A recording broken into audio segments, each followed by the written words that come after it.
So it is clear from what we just heard from Lynn and what we heard in the panel this morning from Helga and the others that the future of mankind, whether or not we will face extinction in the very near period ahead, or whether or not we will launch a new renaissance in science and in culture that will take mankind to places that mankind has never been before, depends on an act of will, an act of the human mind.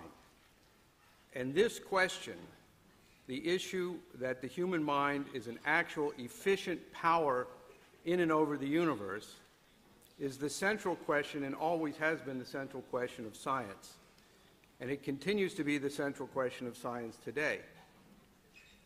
But we have a population and a scientific community which has been brainwashed to believe there are two universes. A universe of the mind, which behaves in one way, and the rest of the universe, which behaves in a different way, and the two are not connected. This is a condition of clinical insanity, because the fact of the matter is that the human mind is an efficient power in and over the universe. And the kinds of insanity that we see dominating our culture, such as the Green Movement, or the underpinnings of monetarism itself, of the belief in the power of money, are symptoms of the kind of insanity which denies the very central feature of the universe, which is the efficient power of the creative powers of the human mind. And what I intend to do today and in the subsequent speakers is to try and clear this question up for you so that people can actually understand what we're facing. And this centers really around the question of rooting out some of the false beliefs which have been introduced into science and into culture more generally that are based on this idea, this false idea of extricating the power of the human mind, or brainwashing people to believe that the power of the human mind is not an efficient power in the universe. Typical of this is an idea which was introduced into science in the middle of the 19th century, known as the second law of thermodynamics, which most people today may not even know anything about it, or may vaguely know something of the name of the second law of thermodynamics. But it's not really, it wasn't a new idea at the time, but it was a new manifestation of an old idea. And it effectively became the central tenet of the official cult religion of the British Empire. And today, even though people don't believe or may not even know what the second law of thermodynamics is, they adhere to it, sometimes with such fear that the mere mention of attacking the tenets of the second law of thermodynamics causes all kinds of reactions and so forth. But let's first start with actually looking at what the universe actually is, the actual efficient power of the mind in and over the universe. So I don't know, there's the first slide.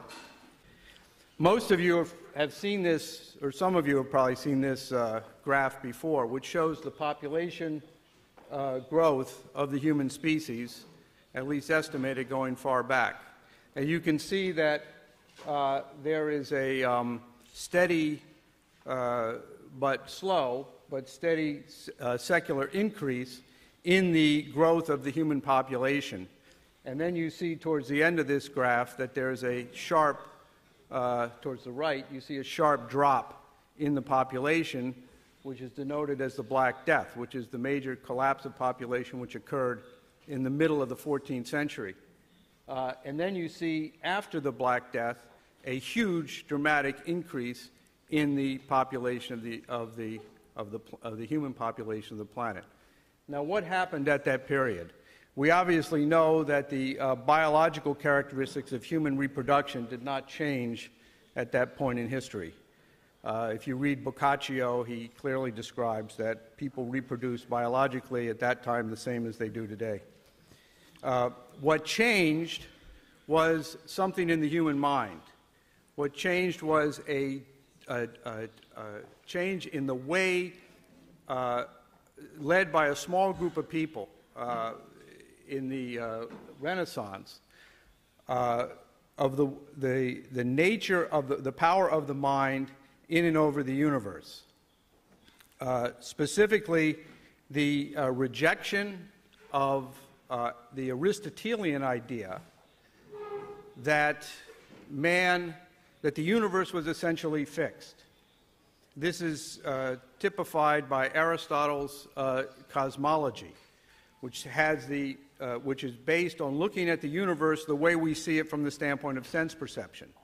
You have a Earth at the center, and the planets moving around the Earth, and the stars moving around the Earth. And in this cosmology, as it's based on sense perception, you have an Earth in which everything is changing, and the further away you go from the Earth, the less things change.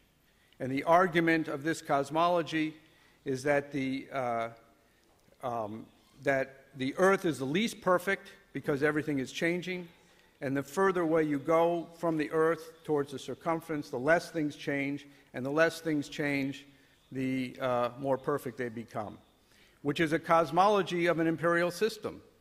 It's a cosmology which was designed to justify a social organization that was organized around the idea of keeping everybody in their place, preventing new scientific discoveries, keeping people generally stupid, not allowing anything new to happen, and that organization of society rested on a false science which said that this organization, this imperial order of society, conforms to the way the universe works, and the way the universe works you can see with your eyes, and sense perception is this idea of a fixed universe. And this was this belief, and this social order is what caused the collapse of population in that period in the Black Death. And the reaction to that was an act of human will, of the power of the mind, especially led by Nicholas of Cusa, who revived the work of Plato, but also extended it to assert and show that the universe did not conform to this false impression that one gets from sense perception, that it actually was organized according to the same way the human mind works, that the human mind is capable of making new discoveries of science, new discoveries about itself, discoveries of art, which add to our knowledge things which we didn't know before. And so the ability of the human mind to change in a fundamental way was a power of man that was reflected in the universe as a whole. To put it succinctly, instead of the concept of perfection being a lack of change, a point of no change at all, the actual perfection was understood to be the self-perfectibility of the universe as reflected in the power of the self-perfectibility of the human mind, or the concept of learned ignorance, the ability of man to become less ignorant, and that this was an infinite characteristic. And as a result of this, you had this excommunication of Aristotle from science, and the effort to reorganize society led to major breakthroughs in science and art, which is demonstrated by the huge growth in population, that this idea has an efficient power in and over the universe. And, of course, the greenies will tell us that this was a bad thing. That the ability of mankind to exercise the power of the mind to overcome that crisis, that existential crisis, and produce the result that occurred is something that in this crisis we should not make that mistake again. Instead, we should let that dip continue to decline. Now, that increase in population occurred through as I said, new developments in science and art, which express themselves in economics as an increasing power per capita of mankind in and over nature. And one of the most direct measures of that capability is an increase in energy flux density. Now, I think Sky is going to address this in a little bit more detail, so I'll just go through it quickly. So this is a graphic which was put together by people in the basement team.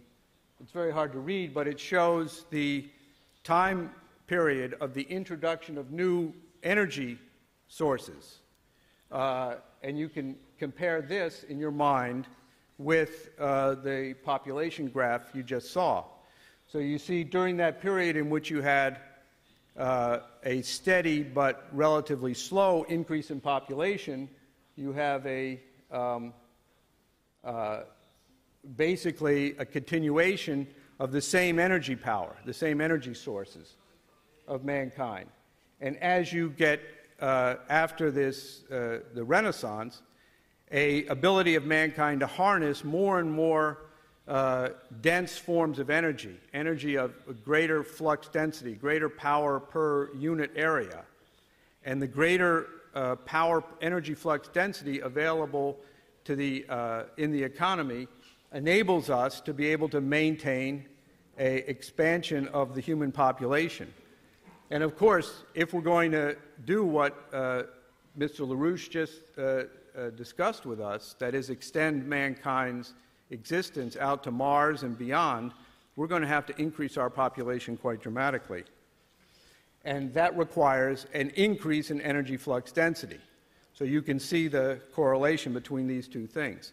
And this is very important, this question of energy and power relative to economy, for what I'm going to discuss about the second law of thermodynamics. Now, there's a misconception or a sophistry which sometimes creeps in here, which says, okay, well, that might be illustrative of human activity. But as the greenies would say, that activity of mankind is working against the natural tendency of the universe. That is, when you get outside of man, the universe is tending in a different direction, tending towards equilibrium, not tending towards growth and development, tending towards lower states of organization and existence, not tending towards higher states of organization and existence. So the greenies argue that man's activity, they might accept this documentation of what the mankind does, but would argue that it's in violation of the natural balance of the universe. And nothing could be further from the truth. This is shows you man's interaction. This again came out of the basement team, the series of cones. And this is a heuristic device which shows man's, the relationship of the interaction of human society with the biosphere, those parts of the Earth which are dominated by non-human forms of life, and the so-called abiotic domain, correlated with the types of increasing energy, density of energy. But if you look at just life itself, the study that has been done by Sky and the others in the basement team show dramatically that the actual characteristic of life itself, even before man developed was exactly consistent with what we see later happening in human development. That is, throughout the evolution of living species, you see that the evolution occurs from lower to higher forms of species, which are all characterized by a biological equivalent of an increase in energy flux density. And during that course of development, you have mass extinctions. We refer to the dinosaurs, but there are many others, in which those species which lack the ability which did not have an increase in energy flux density, those species were not able to sustain themselves, and they disappeared. So contrary to what the greenies will tell you, the living organisms can form, the characteristic of evolution of life is consistent with what we see with human beings, which should not surprise a human being, but it might surprise a greenie. Now, but the difference is between other forms of life and human life is that man makes this evolutionary changes through a willful act of the mind, whereas opposed to the other species would evolve and develop, but they had no control over their ability to adapt and conform. And at no point do you have, in this series of evolutionary development, a situation where a lower species, a species with a lower ability of energy flux density, takes over dominance from a higher species. The direction of evolution of the evolution of life is irreversibly towards higher states of organization, not towards lower states. But this is not limited to life itself. If you look at things which some people would say are abiotic, non-living, you see exactly the same type of process. Although I would argue that there is really no way to distinguish these divisions between abiotic, biotic, and noetic processes. In fact, all three are interacting at all times in the universe. But if you look at something that's very far away, that appears to have nothing to do with life or nothing to do with not being governed by living processes or noetic processes, such as astronomical processes, you see exactly the same thing. I don't have time to go into the details of it, but this is a series of photographs of the Crab Nebula, which is one of the most interesting objects in the sky, which is supposedly, these pictures come from different wavelengths in the electromagnetic spectrum. So you can see that the same object appears differently whether you examine it through the optical, which is the wavelength of the electromagnetic spectrum that your eyes are sensitive to, versus the X-ray, infrared, and radio, which are wavelengths which your ordinary sense perceptual apparatus does not react to, at least as far as you are conscious of. You're actually reacting to them and interacting with these wavelengths, even though you may not call them perception, because they don't deal directly with your eyes. But more on that in a minute. But you can see this is supposed, the Crab Nebula is hypothesized to be a remnant of an exploding star. It appeared as a big flash in the sky that Chinese astronomers noticed in the 11th century. And if it were conforming and behaving according to the principles of the second law of thermodynamics, it should be just dissipating. A big explosion that just dissipates and gets to less and less and less state of order. But you can even see in these pictures, just naively, that not only is it not dissipating, but it's actually organizing higher and higher structures. And in fact, recently, as Sky noted, last year there were some gamma ray bursts, intense bursts of energy in the very high wavelength spectrum, the gamma ray spectrum, which emerged and dissipated so intensely and so rapidly that they defied any explanation consistent with a process which was devolving towards a state of equilibrium. And we see this in other supernovas. This is a picture of what is believed to be the oldest supernova in, that we know of, another exploded star. And you see that even after a very, very, very long time, what appeared to be a big explosion is actually organizing new structures. And we don't fully obviously we don't understand what's actually going on there, partly because the effort to understand these phenomena is clouded by the attempt to impose upon it a view of the universe consistent with the second law of thermodynamics, instead of looking at it from the standpoint that these structures actually confirm what I said in the beginning, that the universe is inherently creative and organized and intrinsically organized towards higher states of organization and existence. So how do we get to this point?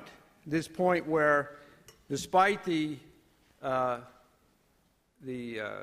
irrefutable evidence of that the characteristic of the universe is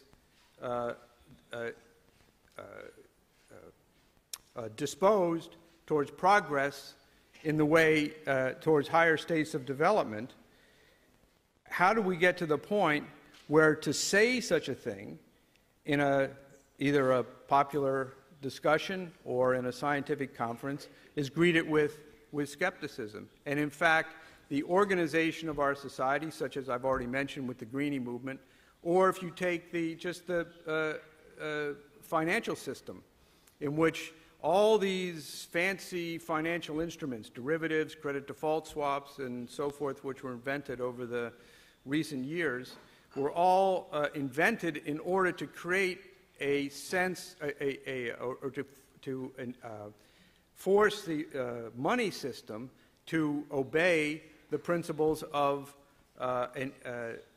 equilibrium, to try and maintain an equilibrium in financial flows. And the collapse of the financial system and the collapse of the physical economy under the pressure of this green movement proves that the universe itself will actually crush any attempt to try and create a state of equilibrium. So how did this come about? That the universe behaves one way, and yet people are brainwashed so strongly that they will organize their society according to principles which are exactly contrary to the way the universe works. Well, let me give you a very brief history of how the second law of thermodynamics was introduced. And when you see what a fraud it is, you'll be absolutely surprised that it has been able to achieve such dominance. After the period of the Black Death and the Renaissance that emerged out of it, as I said, the new ideas and new concepts of the way the universe works, which were consistent with the view that the universe is, that the human mind is an efficient power of the universe, began to dominate. And as a result, you saw a huge increase in man's power in and over nature through technology. This occurred by the work particularly of Cusa, of Johannes Kepler, and also Gottfried Leibniz, whose work on dynamics, which elaborated the means by which the man can understand the physical universe as a essentially creative process.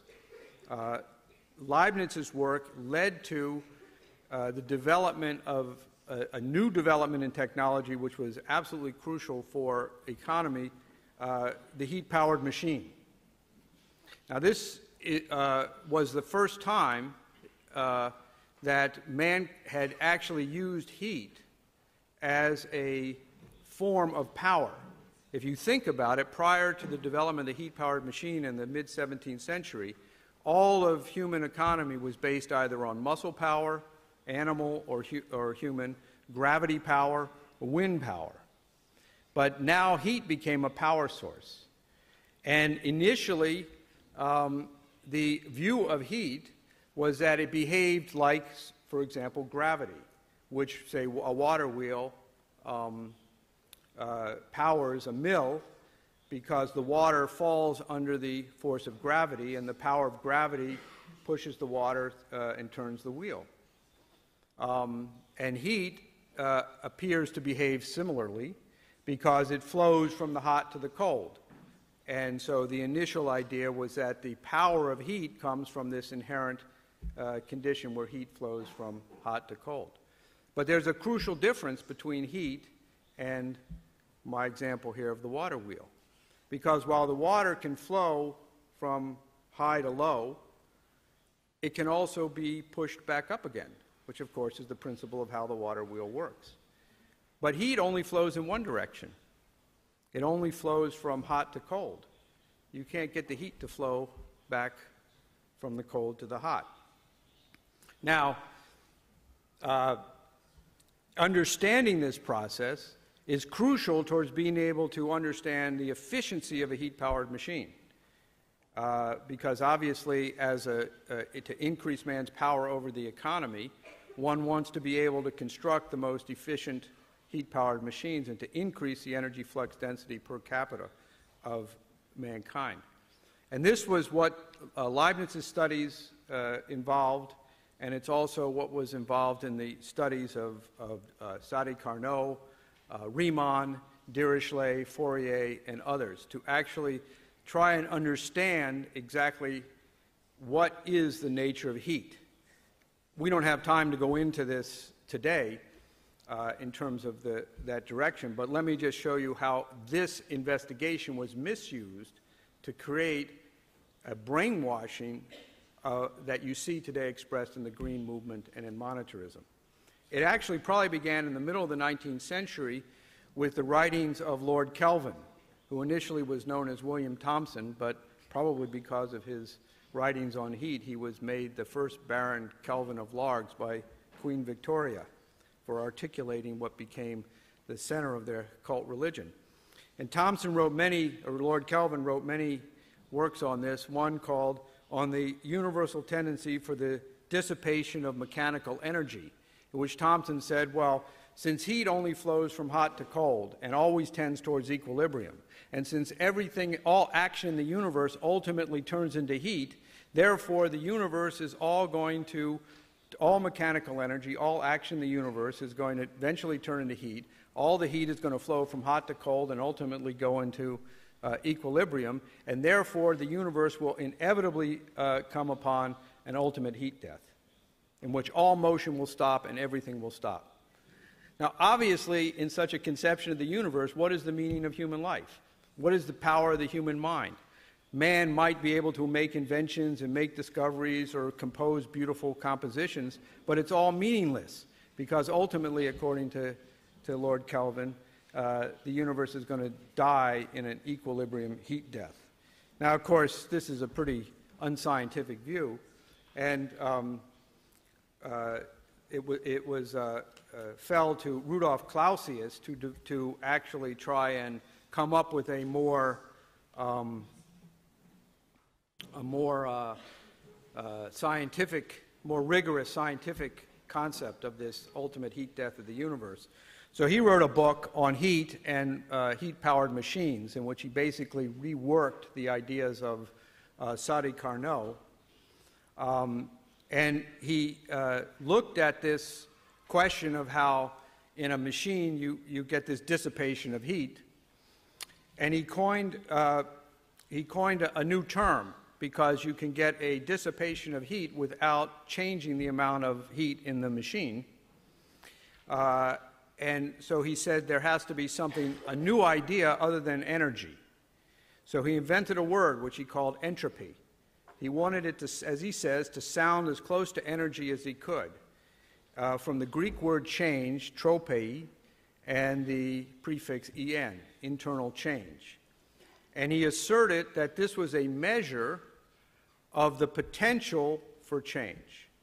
So, and he gave it a mathematical expression in which an increase in entropy is a decrease in the potential for change. and a decrease in entropy corresponded to an increase in the potential for change. So that's a little trick he plays, but then at the very end of this book, he makes the most radical assertion without any foundation whatsoever in two statements. The very last two sentences of his book on machines is the energy of the universe is constant. And the second is the entropy of the universe always tends towards a maximum. Now, on what basis he makes an assertion about the universe from a narrow investigation of a heat-powered machine is completely absurd. But that became and has become basically, as I said, a central tenet of a cult religion, where people believe this, they will state it as a mantra or believe it without any basis for realizing that they're making a statement about the universe which is completely without foundation. Now, of course, because it was without foundation, this required that there be some kind of basis to say why. Why does the heat always tend towards equilibrium? What is the purpose of this? And this fell to Ludwig Boltzmann, who nobody could come up with an actual causal reason consistent, for example, with Leibniz's idea of least action, in which the curve of the catenary, or the pathway of a planet in a Keplerian orbit, is a pathway that is determined because it's the least action pathway with respect to the physical principles that are acting. No such formulation could occur to give a foundation for the second law of thermodynamics. So Boltzmann introduced into science a completely new basis for a foundation, which was based on the mathematics of probability, in which he, as again, I don't have the time to go into the specifics of it, but the conclusion was that equilibrium, according to the mathematics of Boltzmann, was a more probable state than disequilibrium. That is, a change from a state of higher state of organization to a lower state of organization, in which no more change is possible, because equilibrium is a state in which you can't get more equilibrium than equilibrium. When you get to equilibrium, you've reached the end. And so Boltzmann said that that's a more probable state. Again, an assertion that has no foundation. It's true that equilibrium doesn't change anymore, but why should that be more probable than a state of disequilibrium? And so this introduced a new idea, a new false idea, which was that the universe was fundamentally random, and that probability that anything that happened in the universe happened because it was more probable than were it not to happen. Well, how is the composition of the Ninth Symphony a more probable event than its non-composition? How is the creation of a great work of art something more probable than were it not to occur?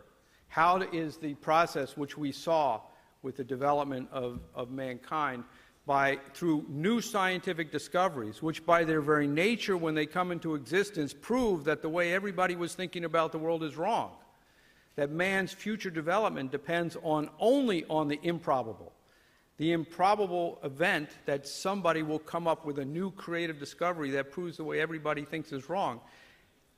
How from that do you get that equilibrium is the most probable state?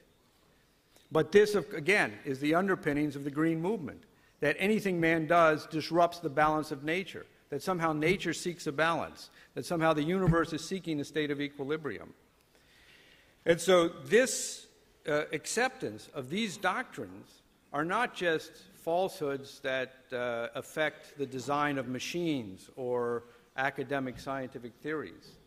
These are false doctrines which were used by the British Empire to build a political movement, a social movement, which was consistent with what else was going on at the end of the 19th century. A pessimistic movement that was being pushed to counter the optimism that was expressed by Lincoln's victory over the Confederacy in the Civil War and the achievement in the U.S. of a continental economy, and the spread of that to Europe, especially through Germany and Russia, and then into Asia through Japan, in which you were seeing in the second half of the 19th century a potential for what we see now, what we want now, the development of continental powers based on increasing man's power in and over nature through technology. And the British wanted to destroy that because that was obviously a threat to their empire, a threat to the imperial system, which tried to maintain a balance of power, tried to impose an equilibrium on society. And so the introduction of this false scientific idea was essential ingredient to the maintenance of that imperial organization of society. And of course, it led to the predictable result, because the attempt to maintain, to try and impose such an equilibrium against what was in the best interest of mankind led to the disaster that we now call World War I. And this issue, as I'm stating it today, was spoken about on the eve of that disaster by no less a scientific authority than Max Planck, who right here in Berlin in August 1914, as the guns of August were mobilizing, spoke at the Kaiser Wilhelm Institute, in which he addressed this question of the absurdity in science of accepting the idea of what today we would call the second law of thermodynamics as a universal law. And Planck gave a rigorous investigation of it, showing that the assumptions on which it undermines, so that if a scientist is going to use a certain theoretical framework, the scientist has to understand what are the underlying assumptions on which that theoretical framework is based, so as to avoid error. And after giving this rigorous discussion of thermodynamics, Planck says that, however, one cannot apply any of these concepts to mankind, because mankind is governed by moral law. And moral law, as Planck said, is typified by the question, what am I to do with my life?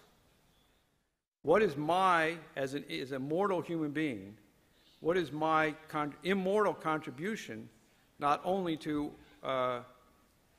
mankind, but how do I contribute something that expands the universe as a whole? And Planck and his collaborator Einstein, who also held this view, were bitterly attacked because the pressure from the British Empire was to go back to the days before the Black Death.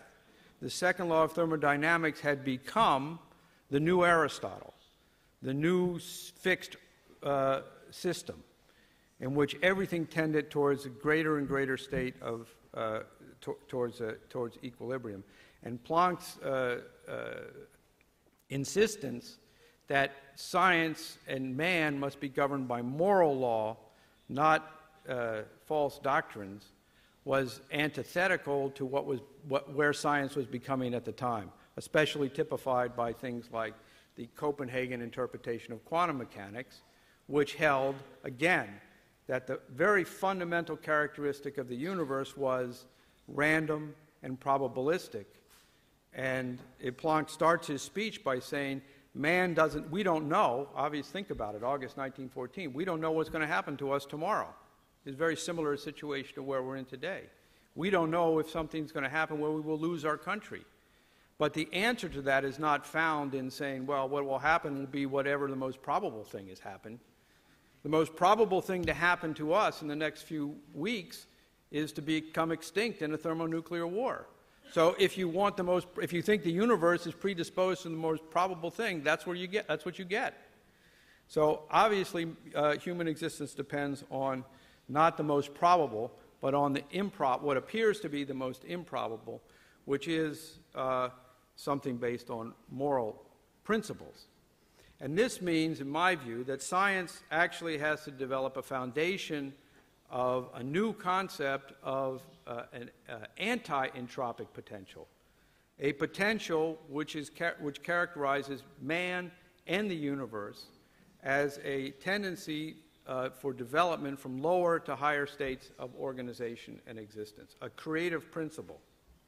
Now, just parenthetically, this is also sometimes confusing because of the term anti-entropy, because I've just described that the concept of entropy, as Clausius introduced it, is a false idea. So why would we say what the universe really is not what it isn't? And sometimes people get confused from the question of anti-entropy. But because the concept of entropy is so, an increase in entropy is so ingrained, it's absolutely essential that we make the point in this way. However, I think that at some point we have to have a positive term which actually defines scientifically this creative notion. I propose the term dunotropy, from dynamic change, and we'll see if that ever takes hold. But this means that we have to have a concept of a potential in which has an intrinsic characteristic to generate a new potential. And there's much we can say about this, but I think the best way, at least to get this concept across in this setting, is to first think about how the human mind works. I'm reminded in this respect, the example I think is the most instructive is Plato's dialogue of the Meno dialogue, which, if you're familiar with it, is the story where Plato is arguing with Meno, who's a bit of an oligarch, about what is the nature of man. And Plato is arguing that the nature of man is essentially creative, to discover new things, even from within himself. And he says this new discovery is an intrinsic character of the human mind, to generate something from within itself which is totally new and changes itself. And he uses the example of trying to teach a slave boy how to double the square.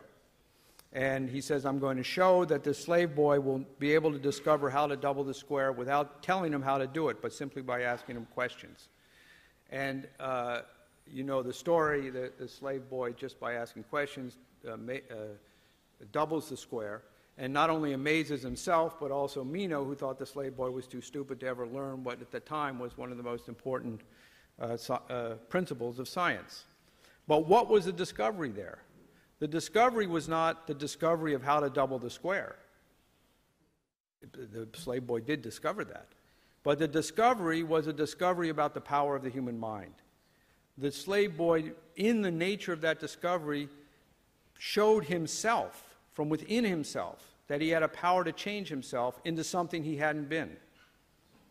And the act of doing that in front of Meno changed Meno, because it proved to him that his view of man was wrong. Now, he wasn't changed by it, but that's a whole other story.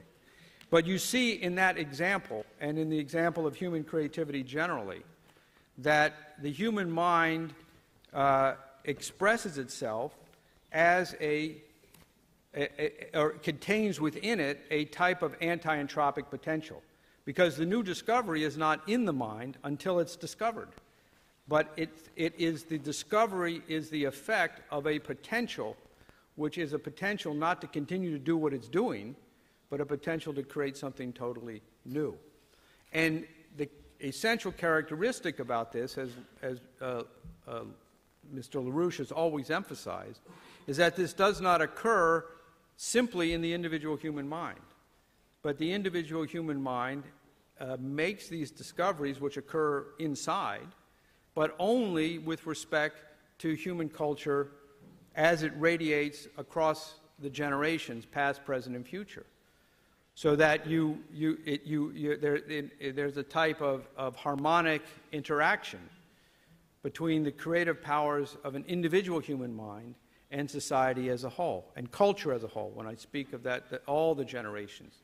So we absorb the creative discoveries, not through osmosis, but by replicating those discoveries in our own minds, and we add to the culture the creative discoveries that we make, because the action of the individual mind on the universe doesn't occur directly from the individual mind, but only through this development of culture. So human culture, as it evolves to higher and higher states of knowledge of man and knowledge of the universe, represents the concept of an anti-entropic potential field. I think the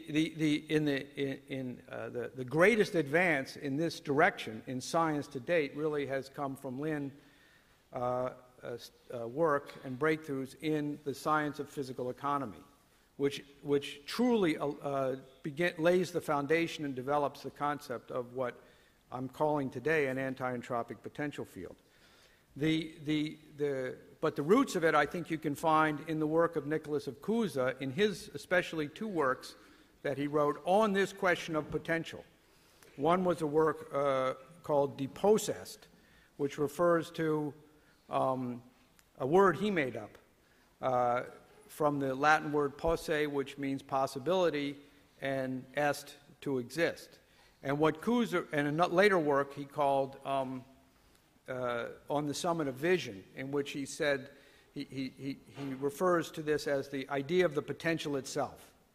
And Cusa says that it's the potential which is where ontological existence, where reality lies, not in the thing. He gives an example of life. Living things exist, so life exists, but life itself does not account for its own existence. What accounts for the existence of life is that the possibility for life exists in the universe.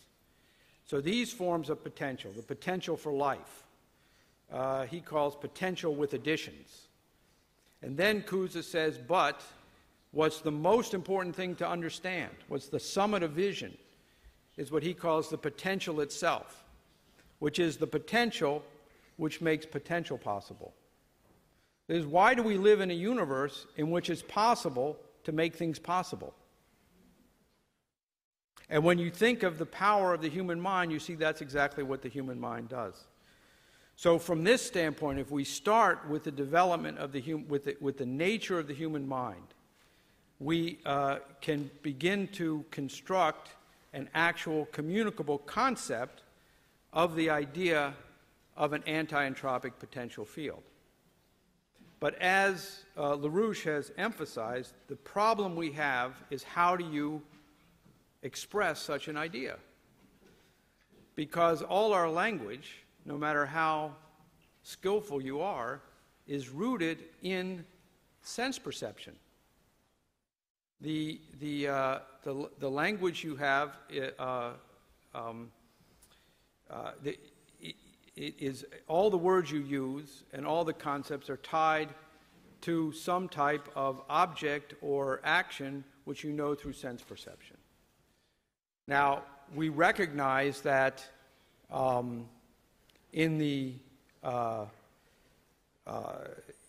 certain abstract concepts, such as justice or truth or love, we have to rely on not direct language but metaphor to be able to communicate such ideas.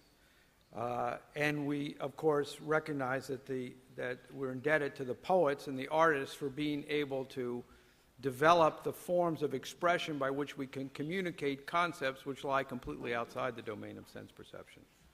But this is true also in the domain of science, where you think you're looking and dealing with things that are concrete, things which exist in the domain of sense perception or appear to be, such as supernova or living things.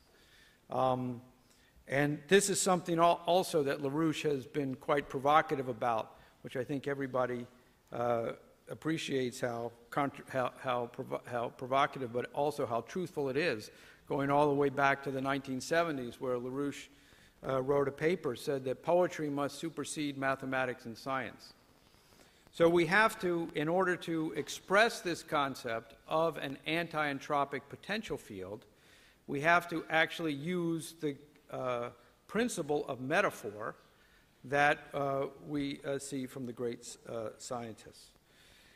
And so when so the concept we have to express here is a concept of a potential field which has the potential to create a state which doesn't exist, and which is a higher state of organization existence. and which is a necessary state of organization and existence, which means that there must be an intrinsic power in this anti-entropic potential field. The same power which we associate with the passion that's required to make the decision today that the human race is not going to be extinct. We can all sit in this room and agree that we would prefer going to Mars and developing mankind than to become extinct in the next 3 weeks. But without the passion to make that happen, the most probable will happen and not the necessarily improbable. So we have to have our notion of an anti-entropic potential field has to have a characteristic of passion. And our science must be able to deal with this question of passion and power. And because this is a necessary transformation, the anti-entropic potential field must exert a pressure towards higher states of organization and existence. We see this in the question of evolution as well. And there's a tension also associated, which is the resistance that the anti-entropic potential field exerts on any attempt to produce and to increase entropy. So rather than an increase in entropy being the characteristic of the universe, the decrease of entropy is the characteristic of the universe. And a tension arises in any attempt to impose an increase in entropy. Now this, of course, is quite a difficult program, which I have outlined we have to develop. And I don't claim to have solved the problem, but I think that by stating it in this way, we can perhaps get more of a scientific approach to solving the problem. And I'll just give a very quick indication of the kind of concepts which I think are appropriate to this. And for that, we should look at probably the greatest poetic, greatest person who exemplifies the idea of replacing mathematics with poetry, or poetry superseding mathematics in science, and that's Bernard Riemann, who in all his work showed that any attempt to try and express the way the human mind works through deductive mathematics obviously fails, and all deductive mathematical systems are doomed to, are totally worthless. His seminal work on this was a paper he wrote, which is too technical to discuss here, called On the Subject of Abelian Functions. But in that paper, Riemann introduces the notion of an idea of connectivity, and that as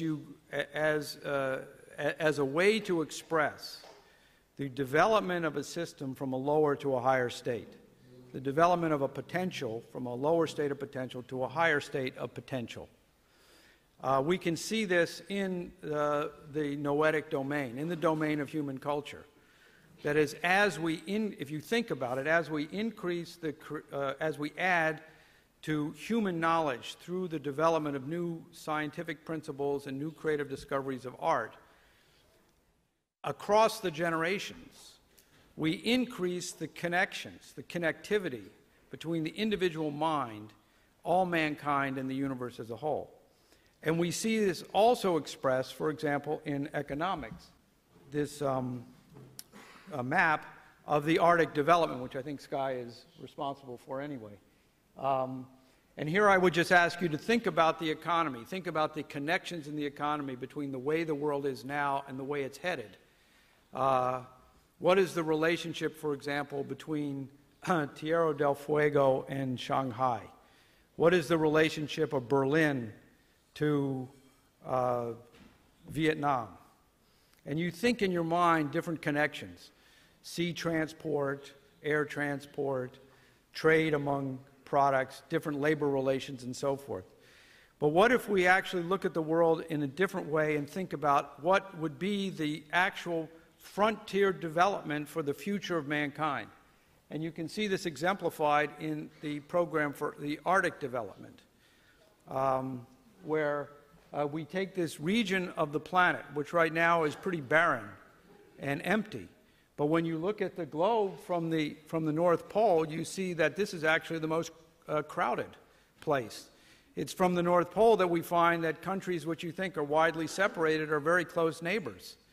And if we build the Bering Strait Tunnel and the subsequent high-speed rail connections, we change the connectivity of the planet.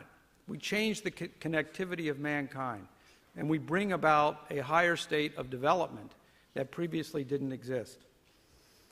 So as I said, this is just a beginning of what kind of direction science must go. We have to abandon the second law of thermodynamics and put the creative minds of the scientific community to work to elaborate and develop this concept of an anti-entropic potential. And to paraphrase Riemann's great habilitation paper, this is a subject in which we must enter the domain of politics, and the current occasion emphatically demands that we do so. Thank you.